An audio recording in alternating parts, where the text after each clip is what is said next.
తెలుగు రాష్ట్రాల్లోకి మళ్ళీ ప్రశాంత్ కిషోర్ ఎంట్రీ ఇస్తున్నారు. కవిత పార్టీకి హైప్ తెచ్చేందుకు మంత్రాంగం చేస్తున్నారు. కవిత ప్రశాంత్ కిషోర్ మధ్య చర్చలు జరిగినట్టు ప్రచారం సాగుతోంది. 2 నెలల వ్యవధిలో 2 సార్లు చర్చలు జరిపినట్టు సమాచారం. అయితే గతంలో వైఎస్ షర్మిలకు కూడా పీకే సలహాలిచ్చారు.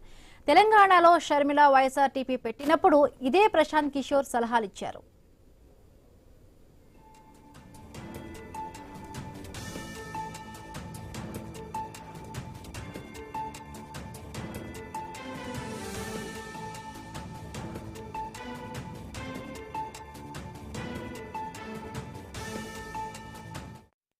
ఎన్ని రాజకీయ సలహాలు ఇచ్చినా తెలంగాణలో షర్మిల పార్టీ బలం పుంజుకోలేదు. ఇప్పుడు కవితకు సలహాలు ఇస్తే ప్రశాంత్ కిషోర్ ప్రణాళికలు వర్కౌట్ అవుతాయా అనే ప్రశ్నలు ఉన్నాయి. వాస్తవానికి గతంలో ప్రశాంత్ కిషోర్ పాచికలు బాగానే పారాయి. కాకపోతే కొన్నేళ్లుగా పీకే ఆలోచనలను రివర్స్ కొడుతున్నాయి.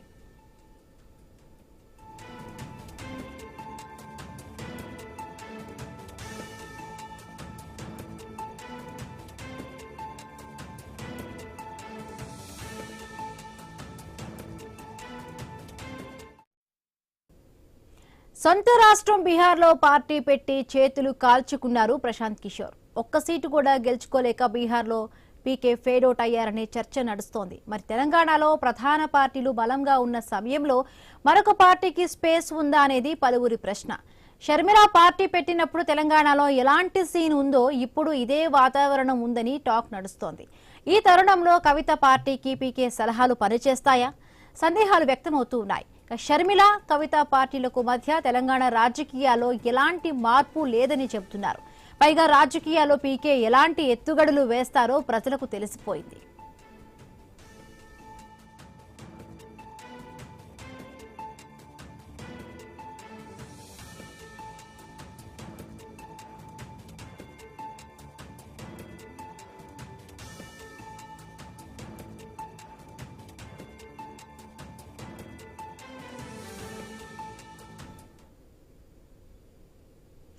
ఎంత ప్రశాంత్ కిషోర్ సహాయం పట్టినా తెలంగాణలో వైఎస్ఆర్టీపీ ముందుకెళ్లలేకపోవడంతో చివరకు తెలంగాణలో పార్టీ దుకాణం బంద్ చేసి కాంగ్రెస్ పార్టీలో చేరిపోయారు షర్మిల. ఏపీ కాంగ్రెస్ పార్టీ అధ్యక్షురాలుగా ఉన్నారు. మొన్నటి ఎన్నికల్లో కాంగ్రెస్ పార్టీ నుంచి ఎంపీగా పోటీ చేస్తే సొంత గడ్డ కడపలో 3వ స్థానం దక్కింది. దీంతో పీకే సలహాలు కవిత పార్టీకి ఏ మేరకు అక్కరకు వస్తాయి అనే ప్రశ్నలు వినిపిస్తున్నాయి. రైట్, మరిన్ని పూర్తి అప్డేట్స్ తెలుసుకునే ప్రయత్నం చేద్దాం. మా కరెస్పాండెంట్ ఏవే స్వామి లైవ్ లో సిద్ధంగా ఉన్నారు. రైట్ స్వామి, మళ్ళీ పీకే తెలుగు రాష్ట్రాలకు ఎంట్రీ ఇస్తున్నట్టుగా తెలుస్తోంది. కొత్తగా కవిత పార్టీ పెడుతున్న సమయంలో కూడా పీకే సలహాలు తీసుకున్నట్టుగా వీళ్ళిద్దరి మధ్య కూడా 2 దఫాలుగా కూడా చర్చలు జరిగినట్టుగా కూడా తెలుస్తోంది. ఏంటి స్వామి డీటెయిల్స్ ఏంటి?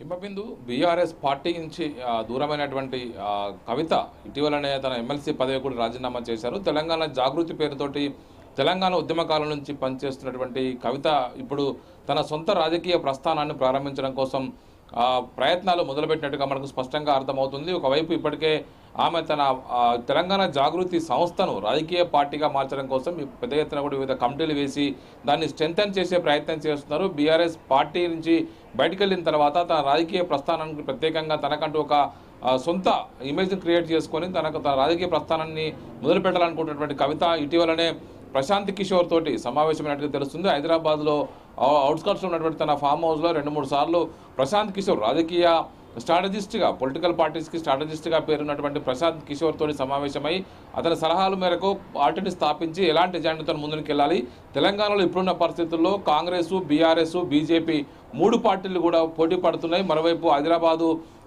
పట్టణంలో ఎంఐఎం పార్టీ బలంగానే ఉన్నది.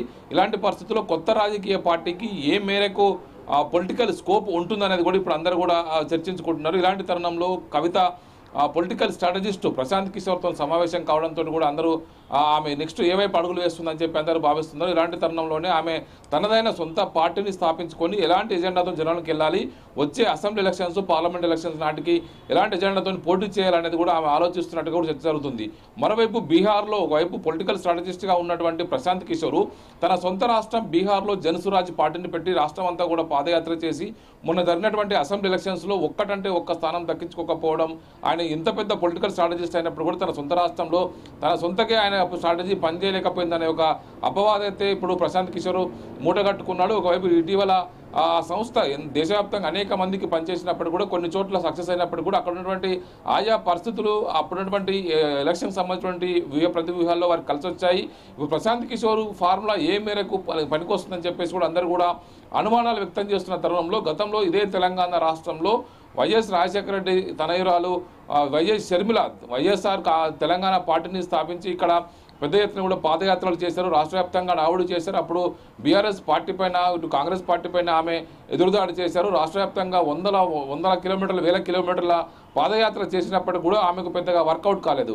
ఆ తర్వాత జరిగిన పరిణామాల్లో ఒకవైపు ఆంధ్రప్రదేశ్లో ఆమె ఎలక్షన్స్కి ముందు అక్కడ ఉన్నటువంటి తన సోదరుడు వైఎస్ జగన్మోహన్ రెడ్డితో విభేదించి బయటకు వచ్చి ఆ తర్వాత ఆమె తనైన పార్టీ పెట్టుకొని తెలంగాణలో పనిచేయాలనుకున్నప్పుడు కూడా ఆమె సక్సెస్ కాలేకపోయారు. ఎలక్షన్స్లో ఆమె కడప నుంచి ఎంపీగా పోటీ చేసినప్పుడు కూడా ఆమెకు మెరుగైన ఫలితాలు సాధించలేకపోయారు. ఆ తర్వాత కాంగ్రెస్ గూటికి చేరుకొని ఆమె కాంగ్రెస్ పార్టీ పీసీసీ ఆంధ్రప్రదేశ్ అధ్యక్షురాలుగా కొనసాగుతూ ఉన్నారు. అయితే తెలంగాణలో ఇప్పుడు మరోవైపు బీఆర్ఎస్ పార్టీ నుంచి విభేదించి బయటకు వెళ్ళినటువంటి కవిత తనను బయటికి పంపించారు బలవంతంగా అని చెప్పేసి అనుకుంటున్నప్పటికీ కూడా ఆమె తెలంగాణ జాగృతి సంస్థ ద్వారా తెలంగాణ ఉద్యమకారుల నుంచి పనిచేస్తూ ఉన్నారు.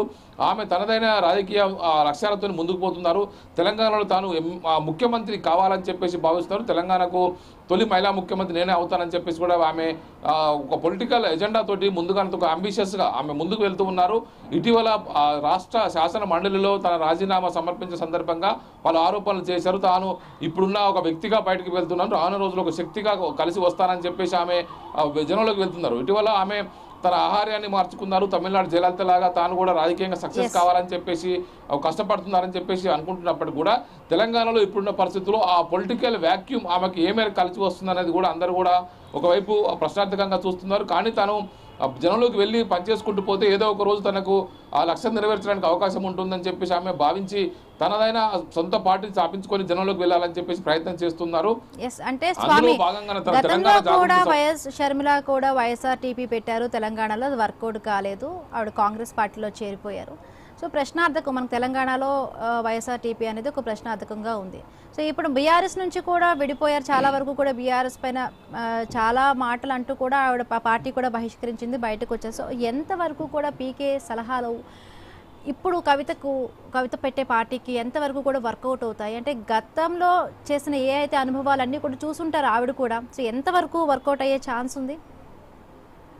అయితే గతంలో ఒకవైపు రాష్ట్రంలో తెలంగాణలో వైఎస్ షర్మిల వైఎస్ఆర్టీపీ పార్టీ పెట్టి ఎంత ప్రయత్నం చేసి ఇక్కడ కొత్త కమిటీలేసి జనంలోకి వెళ్ళాలని ప్రయత్నం చేసినప్పటికీ కూడా కేవలం బీఆర్ఎస్ కాంగ్రెస్ బీజేపీ మధ్యనే పొలిటికల్గా ఒక ట్రయాంగిల్ ఫైట్ అయితే కొనసాగింది. బీఆర్ఎస్ అధికారం కోల్పోయిన తర్వాత కాంగ్రెస్ అధికారంలోకి వచ్చింది. ఆ లోపే ఆమె తనదైన వైపు ఇక్కడ తెలంగాణ నుంచి తన రాజకీయ ప్రస్థానాన్ని ముగించుకొని ఆంధ్రప్రదేశ్ బాట పట్టింది. కానీ ఇప్పుడు తెలంగాణలో ఉన్నటువంటి ఇప్పుడు కవిత తెలంగాణ జాగృతి పేరుతో తెలంగాణ ఉద్యమ సమయంలో బీఆర్ఎస్ పార్టీకి సమాంతరంగా ఒక సాంస్కృతిక సాహిత్య కార్యక్రమాలు తెలంగాణ కల్చర్ని ఎలివేట్ చేయడంలో తనదైన కృషి చేశాను. తనకు అనుకున్న స్థాయిలో తనకు పదవులు రాలేదు, తన గుర్తింపు రాలేదు. తను ఒకవైపు బీఆర్ఎస్ పార్టీలో ఉన్న కారణంగా తను జైలుకు వెళ్లాల్సి వచ్చింది. అనేక రకాల ఆరోపణలు పార్టీ అధినాయకత్వం పైన తన కుటుంబం పైన చేసి ఆమె బయటకు వెళ్ళిపోయారు. వెళ్ళిపోయిన తర్వాత తన సరికొత్త రాజకీయ ప్రస్థానాన్ని మొదలు పెట్టాలని చెప్పి ఆమె భావిస్తున్నారు. అన్ని జిల్లాల్లో ఉమ్మడి జిల్లాల వారిగా పర్యటిస్తూ ఆయా జిల్లాల్లో ఉన్నటువంటి రాజకీయ పరిస్థితులు స్థానిక నాయకుల్ని కలుసుకొని అక్కడ ఉన్నటువంటి పరిస్థితి ఏ మేరకు ఉంది, తనకు ఏ మేరకు కలిసి వచ్చే అవకాశం ఉందని చెప్పేసి ఆరా తీసే ప్రయత్నం చేస్తారు. అందులో భాగంగా రానున్న రోజుల్లో ఎలక్షన్స్కి ఇంకా మరొక 3 సంవత్సరాల వ్యవధి ఉంది కాబట్టి ఇప్పటి నుంచే కొత్త రాజకీయ పార్టీ పెట్టుకొని పార్టీని స్ట్రెంథెన్ చేసుకోవాలంటే నాయకత్వాన్ని ఒకవైపు స్ట్రెంథెన్ చేసుకోవాలి. అందుకోసమే ప్రశాంత్ కిషోర్ సలహాలు సూచనలు ఆమె తీసుకుంటున్నట్టుగా తెలుస్తుంది. శంకరపల్లిలో తన ఫామ్ హౌస్లో గత కొద్ది రోజులుగా అంటే దాదాపు 4-5 రోజుల నుంచి కూడా ఆమె రాజకీయ మంత్రాలు చేస్తున్నట్టుగా కూడా ఆమె ఆ వర్గీయుల నుంచి బయటికి సమాచారం వస్తుంది. తెలంగాణ జాగృతి పేరుతోనే పార్టీని స్థాపించి రానున్న రోజుల్లో తెలంగాణ రాజకీయ యవనికపై తనదైన శైలిలో ముందుకెళ్లాలని చెప్పేసి ఆమె భావిస్తున్నట్టు తెలుస్తుంది. ఇటీవలనే బీసీ రిజర్వేషన్ ఉద్యమం కావచ్చు, మహిళా రిజర్వేషన్ ఉద్యమం కావచ్చు, అనేక రకాల ఎజెండాలు తీసుకొని ఆమె పోరాటం చేసే ప్రయత్నం చేస్తున్నారు. ప్రభుత్వం పైన ఒత్తిడి పెంచి తన ముద్ర వేసుకోవాలని చెప్పి ప్రయత్నం చేస్తున్నారు.